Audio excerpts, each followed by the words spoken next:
Hello दोस्तों, आज हम बात करेंगे ईआरपी सिस्टम के बारे में। जनरली आप जब भी कोई कंपनी में काम करते हैं या कोई इंडस्ट्री में काम करते हैं, इवन नाउअडेज बहुत सारे मीन्स शॉप में भी आपको सीआरएम या ईआरपी यूज करते हुए लोग दिख जाएंगे, जो कि बहुत ही कॉस्टली होता है। बहुत ही लोग कॉस्ट से खरीदते हैं और उसको यूज करते हैं, क्योंकि उसको यूज करने के बाद आपको लेस मैन पावर होता है और यूज करने में भी बहुत कन्वीनियंट होता है।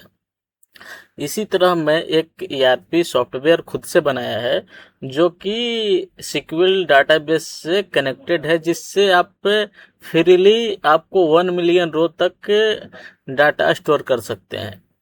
जनरली आपको जब गूगल शीट में जाते हैं, जो कि लाइव होता है ईआरपी की तरह, जो जैसा मैंने बनाया है जो लाइव है, तो उस तरह के लिए आपको गूगल को पेमेंट करना पड़ता है स्टोरेज के लिए। बट यहाँ पे आपको 1 रुपया किसी को पेमेंट भी नहीं करना पड़ रहा है, और बहुत ही कन्वीनियंट है, बहुत ही यूजफुल है, और जो रिपोर्ट है बहुत ही इजी टू अंडरस्टैंड है, किसी को भी इजीली हम लोग समझा सकते हैं। तो चलिए आपको मैं दिखाता हूँ मैंने कैसे ईआरपी सिस्टम बनाया है और क्या उसका एडवांटेज है। सबसे पहले हम लोग गूगल क्रोम पे जाएंगे। क्रोम पे ही मैंने इसको होस्ट किया है, जो कि लाइव चलता है। तो इसके बाद इंटर करेंगे। उसके बाद देखिए यहाँ पे means user name and password खोजेगा, क्योंकि मैंने क्या बनाया है इसको कि एडमिन है उसको हर डिपार्टमेंट का एक्सेस मिलेगा, बट जो सेल्स डिपार्टमेंट में है उसको सिर्फ सेल्स सीट का एक्सेस मिलेगा, और जो अकाउंट में है उसको अकाउंट सीट का सिर्फ एक्सेस मिलेगा। जैसे मैं एडमिन है तो मैं इसको ऑलरेडी मैं पासवर्ड डाल चुका हूँ, तो लॉगिन करेंगे। यहाँ पे देखिए आपको डैशबोर्ड मिलेगा, एक ये डैशबोर्ड है। उसके बाद सेल्स एक मिलेगा, एक पेमेंट मिलेगा, एक लेजर मिलेगा। इसको रोल वाइज हम लोग एक्सेस भी दे सकते हैं। ये एडमिन का पोर्टल है तो इसमें सारा चीज शो कर रहा है। यहाँ पे देखिए टोटल सेल्स शो कर रहा है, टोटल पेमेंट शो कर रहा है, टोटल बैलेंस शो कर रहा है। ठीक है। यहाँ पे क्या है, सेल्स रिपोर्ट अगर चाहिए, सिर्फ सेल्स का चाहिए, तो आपको start date, in date and customer wise आपको सर्च कर सकते हैं। आप सेल्स डेट ले सकते हैं। आपको एक्सेल में चाहिए, सिर्फ सेल्स डेट चाहिए, सेल्स का भी डाटा चाहिए तो सेल्स का डाटा ले सकते हैं। सिर्फ सेल्स का आपको पीडीएफ में चाहिए तो पीडीएफ में ले सकते हैं। ये इनवॉइस है जो एक्सेल में भी है और पीडीएफ में भी है। ये इनवॉइस में क्या होता है कि आपको टोटल सेल्स मीन्स टोटल आपने कितना का माल खरीदा, ठीक है, और टोटल आपने पेमेंट ट्रांजैक्शन वाइज कब कब किया वो इसमें होता है, और टोटल आपको ड्यूज या एडवांस कितना है वो उसमें शो करेगा। तो इसमें सपोज हमने सेल्स पे जाते हैं, सेल्स कॉलम पे जाते हैं, सेल्स पे जाते हैं, टैब पे जाते हैं। तो देखिए यहाँ पे क्या है, ऑलरेडी 1 to 7 5 नंबर तक मैंने एंट्री किया है, ठीक है। तो यहाँ पे ऑलरेडी 8 आ गया, ठीक है। बाय डिफॉल्ट आपको टुडे डेट रहता है यहाँ पे, इसको हम लोग एडिट भी कर सकते हैं, ठीक है। उसके बाद यहाँ पे कोई सा भी व्हीकल नंबर डाल दिए,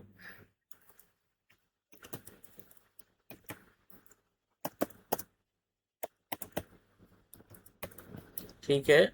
उसके बाद कस्टमर कोई सा भी हम लोग सेलेक्ट कर ले रहे हैं, ठीक है।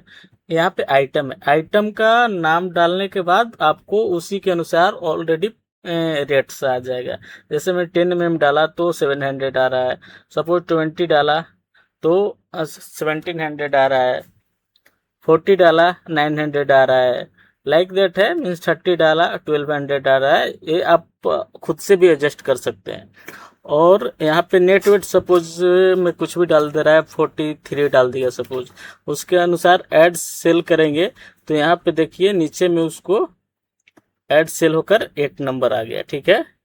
और अगर सपोज मेरे को यहाँ पे कोई चीज़ सा भी, जैसे मैं नेट वेट मेरे को गलती से दूसरा इंटर हो गया है तो उसको एडिट करना है या कुछ भी एडिट करना है, तो इसमें एडिट ऑप्शन पे जाएंगे। जैसे मैं गाड़ी नंबर मिस्टेक हो गया तो एडिट कर सकते हैं, ये मीन्स रेट एडिट कर सकते हैं, सपोज वेट एडिट कर सकते हैं। सपोज इसको मैं 40 कर दिया या 45 कर दिया, तो 45 के अनुसार से वो देखिए यहाँ पे कैलकुलेट होकर चेंज हो जाएगा। अगर इसको मेरे को डिलीट करना है तो फाइनल डिलीट भी कर सकते हैं, ठीक है। इसके बाद देखिए अभी 008 तक पास नंबर ऑटोमेटिकली यहाँ पे 009 आ गया। अगर 009 यहाँ पे एंट्री करेंगे तो 0010 यहाँ पे आ जाएगा। इसके बाद जाएंगे पेमेंट्स में। पेमेंट्स में भी सेम है। यहाँ पे आपको जो कस्टमर्स नेम है वो सारा आपको यहाँ पे आएगा, सिर्फ सेलेक्ट करना रहेगा जो भी आपने मेंशन किया रहेगा। यहाँ पे कस्टमर नेम हम लोग खुद से ऐड कर सकते हैं, उसको रिमूव कर सकते हैं, ठीक है। उसके बाद default means payment date today का रहेगा, बाकी हम लोग चेंज कर सकते हैं। उसके बाद अमाउंट डाल सकते हैं। जैसे मैं कोई भी हम कस्टमर ले लिए, अरुण ले लिए या मनोज ले लिए या कुछ भी ले लिए हैं, यहाँ पे सपोज डाल दिए कि 20,000 ये आज दिया, पेमेंट किया, यूपीआई से किया, बैंक से किया, कैश में किया, कैश में, तो ऐड पेमेंट करेंगे। ऐड पेमेंट करने के बाद देखिए यहाँ पे ऐड पेमेंट हो गया। इसको भी हम लोग एडिट कर सकते हैं। सपोज इसको एडिट करके हमको नहीं 20 नहीं 25,000 दिया था, तो 25,000 इसको कर दिया, ठीक है। ये कैश में दिया था, कैश में रह गया, ओके। देखिए 25,000 हो गया। ये लोग का फाइनल रेजर पार्टी वाइज इसमें शो करेगा। देखिए कि अरुण है, अरुण कितना का वो माल लेकर गया है, कितना पेमेंट किया है, कितना उसका एडवांस है, ड्यूज है। मनोज का जितना भी पार्टी है उसका बैलेंस शो करेगा, ड्यूज अमाउंट शो करेगा, पेमेंट शो करेगा, सारा चीज़ शो करेगा। तो यहाँ पे हम लोग आएंगे, यहाँ पे फिर से हम लोग डैशबोर्ड पे आएंगे। डैशबोर्ड पे आने के बाद देखिए वो सारा जो हम लोग एंट्री किए वहाँ नीचे देखिए 008 आ गया, मीन्स सारा सेल्स यहाँ पे ऑटोमेटिक आ जाता है। इसके बाद देखिए क्या है यहाँ पे ऑप्शन, यहाँ ऑलरेडी लाइव अपडेट होता है, total sales, total payment, total balance. और सपोज हमको सेल्स का, ये जो सेल्स है उसको एक्सेल में चाहिए, तो जस्ट क्लिक करेंगे इस पे, तो देखिए ये एक्सेल सीट ओपन होकर आ गया, ठीक है। उसका एक्सेल सीट ओपन होकर आ गया। अगर सेल्स का सिर्फ पीडीएफ में चाहिए तो पीडीएफ आ गया, देखिए पीडीएफ में सेल्स का है, सिर्फ सेल्स का पीडीएफ में आ गया, ठीक है। अगर मेरे को चाहिए कि इनवॉइस चाहिए पीडीएफ में, मीन्स इनवॉइस में क्या होगा, कितना वो पेमेंट किया है और कितना वो सेल्स हुआ, उस माल लेकर गया, कितना उसका ड्यूज है, एडवांस है। देखिए टोटल सेल्स है, मीन्स माल लेकर इतना का गया है। टोटल अमाउंट है जो पेमेंट किया है, वो कैसे कैसे पेमेंट किया है, कब कब किया है। Total sales, total payment and total balance जो ड्यूज है उस पर, या टोटल ज़्यादा रहेगा पेमेंट तो एडवांस हो जाएगा, ठीक है, वो माइनस में आ जाएगा। उसके बाद यहाँ पे इनवॉइस एक्सेल्स है, इसमें भी देखिए एडवांस जो इनवॉइस है उसमें टोटल डिटेल्स है, जो पीडीएफ में था वो एक्सेल में है, आप जिससे भी देना चाहते हैं देख सकते हैं। और एक बात का है यहाँ पे, अगर आप एक्सेल में काम करते हैं या गूगल शीट पे काम करते हैं, जनरली आप फॉर्मूला कोई सा भी कॉलम में लगाते हैं। जैसे में सेल्स हो गया प्लस में रेट हो गया, जैसे में रेट हो गया और वेट हो गया तो अमाउंट आता है। उस तरह से आप अगर गूगल शीट में फंक्शन लगाते हैं, फार्मूला कोई सा भी लगाते हैं, तो आपको अगर एक जगह ऊपर में लगाते हैं तो उसको ड्रैग होकर पूरा में आ जाता है। जैसे में कि अभी देखिए मेरा सेल्स में जाते हैं फिर से, अभी सेल्स का देखिए 20 mm का कितना है, 1700 है। जहाँ जहाँ 20 mm है वहाँ 1700 है, ठीक है। यहाँ पे देखिए जब 20 mm सिलेक्ट करते हैं तो 1700 आता है, ठीक है। तो हम अगर यहाँ पे आज से सपोज रेट चेंज हो गया, तो रेट सपोज 1500 हो गया, 2000 हो गया, तो आज से ही इसके बाद से रेट चेंज होगा, वो पहले वाला डाटा में चेंज नहीं होगा। और अगर आप गूगल शीट एक्सेल में काम करते हैं तो आपको अगर फॉर्मूला है तो पूरा में चेंज हो जाता है, तो वो भी प्रॉब्लम फेस करना पड़ता है। तो इसके लिए हम लोग क्या करेंगे कि डायरेक्ट जाएंगे सीक्वल सर्वर में, और यहाँ पे देखिए यहाँ पे ऑलरेडी जो भी सेल्स डाटा है वहाँ पे इस पे यहाँ पे दिखाई देगा, जो भी पेमेंट डाटा है वो भी यहाँ पे ऑटोमेटिक अपडेटेड होते हुए दिखाई देगा। जो भी चीज़ चाहिए, अगर मेरे को 1700 है, इसको मेरे को 2000 कर देना है, 2000 रुपये टन बेचना है मेरे को 20 mm, तो यहाँ पे 2000 रुपये यहाँ पे ऑलरेडी अब से जो भी आएगा अब तो यहाँ पे 2000 आएगा। देखिए यहाँ 8 तक एंट्री है, इसके बाद जाएंगे 9th को करेंगे। 9th को सपोज मैं गाड़ी नंबर ले लिया है कोई भी P56, कोई सा भी 4 नंबर का व्हीकल नंबर डाल दिया, ठीक है।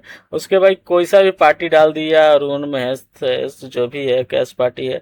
अब 20 करेंगे तो देखिए 2000 उसका रेट दिखा रहा है। अगर इसका मैं suppose 50 MT means metric ton वो माल लेकर गया, तो देखिए क्या होता है कि ये सिर्फ इसके बाद वाला देखिए 9th में है कि 20 mm का 2000 दिखा रहा है, और पहले वाला का देखिए 1700 दिखा रहा है। और ये प्रॉब्लम बहुत आता है जब आप गूगल शीट में या एक्सेल में काम करते हैं। जब आपके पास डाटा होता है तो बहुत ही उसको ध्यान से करना पड़ता है, और ये सब डायरेक्टली आपको जाकर ये डैशबोर्ड में आपको अपडेट हो जाएगा। और मैं क्या सोच रहा हूँ कि एज पर रिक्वायरमेंट अगर आप लोग का सजेशन मिले तो कि मैं यहाँ पे डायरेक्ट जो कस्टमर नेम है ना, अभी तो मैं डम्मी डाला है, लेकिन जब लाइव हम लोग कंपनी में काम करते हैं ना, तो कस्टमर का हम लोग को व्हाट्सअप नंबर होता है। तो यहाँ पे जस्ट एक बटन प्लेस करेंगे, वहाँ पे अगर सिलेक्ट कर उसका कस्टमर के नाम को सिलेक्ट करके यहाँ पे जब प्रेस करेंगे तो उसका डायरेक्ट व्हाट्सअप में भी चला जाएगा। वो मेरे को अच्छी तरह से मालूम है, वो बहुत ही मिनिमम टाइम में हम इसमें इंटीग्रेट कर सकते हैं। इसमें क्या बेनिफिट्स है, ऑलरेडी मैं आपको बोला कि इसमें ज़्यादा से ज़्यादा डाटा स्टोर कर सकते हैं, ना 1 रुपया खर्चा करने का ज़रूरत है। जनरली गूगल शीट में आप काम करते हैं तो आपको गूगल को पेमेंट करना पड़ता है, और ये इजी भी है, इसमें कोई छेड़छाड़ भी नहीं कर सकता है। जैसे मैं सपोज सेल्स डिपार्टमेंट को सिर्फ ये वाले पोर्टल को मैं सिर्फ सेल्स जो कर रहा है उसको मैं एक्सेस दूंगा तो वो सिर्फ कर सकता है, बाकी कोई नहीं देख सकता है सिवाय एडमिन के। और पेमेंट वाला को करूंगा तो पेमेंट वाला सिर्फ एक्सेस कर सकता है। तो आपको ये वीडियो कैसा लगा, ये ERP सिस्टम कैसा लगा, सॉफ्टवेयर कैसा लगा, और इसमें क्या मेरे को अच्छा करना चाहिए, क्या इसमें इंटीग्रेट करना चाहिए, वो आप सजेशन दे सकते हैं, कमेंट्स में बता सकते हैं।